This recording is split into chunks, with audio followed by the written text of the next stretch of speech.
यीशु मसीह के मधुर और जलाली नाम में आज दिनांक 16 अगस्त दिन मंगलवार को हम आप सब अपम के श्रोताओं का हार्दिक स्वागत करते हैं। आज के दिन के लिए जो वचन है वो लिया गया है गिनती की पुस्तक उसका 22 अध्याय 15 पद। वचन कहता है, इस पर बालाक ने फिर और हाकिम भेजे जो पहले से प्रतिष्ठित और गिनती में अधिक थे। अन्य जातियों में बिलाम नामक एक नबी यहोवा द्वारा चुना गया था, जिसको उसने आशीष दिया था कि जिसको वह आशीषित करे वो आशीषित होगा और जिसको वह नबी श्रापित करे वह श्रापित होगा। ठीक उसी समय मोआब के मिद्यान का राजा बालाक इस बात से अच्छी तरह से वाकिफ था और उसने अपने हाकिमों को बिलाम के पास भेजा कि उसको जाकर लेके आए ताकि वो इसराइलियों को श्राप दे। ये वृत्तांत आपको मिलेगा गिनती की पुस्तक उसके 22 अध्याय में।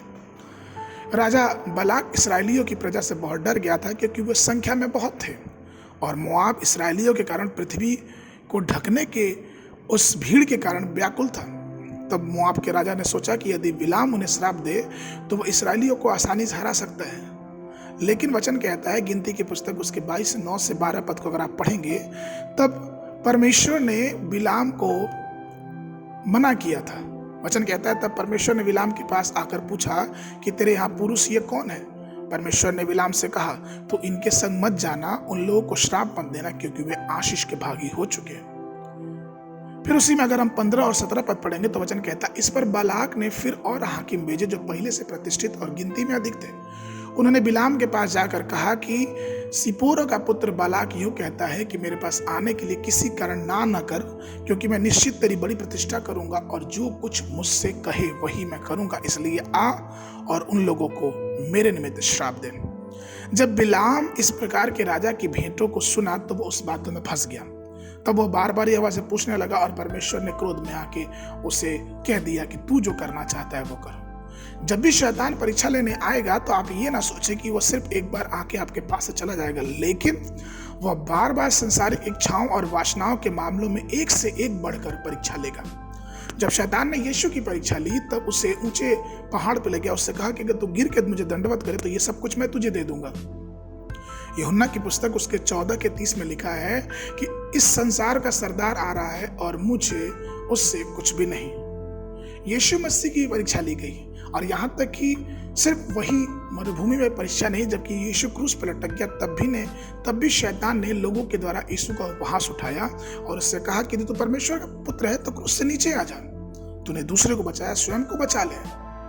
कहने का तात्पर्य यह है प्रभु में प्रिय लोगों की अपनी अंतिम सांस तक अपने पास आए हुए परीक्षाओं और प्रलोभन का सामना करते रहे, क्योंकि पतरस इस बारे में पहले ही दर्शाता है।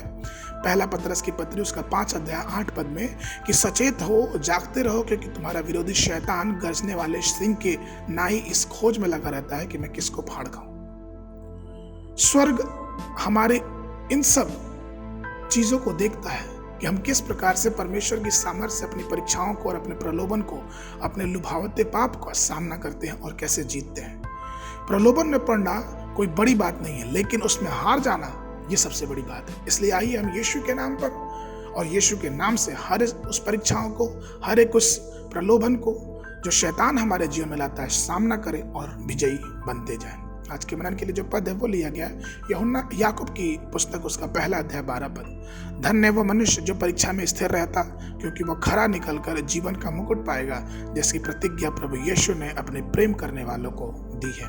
बाइबल अध्ययन के लिए सुबह के समय भजन संहिता की पुस्तक उसका 94, 95 और 96 अध्याय। संध्या के समय रोमियो की पुस्तक उसका 15 अध्याय 14 पद से लेके 33 पद तक। परमेश्वर आप सबको आशीष दे।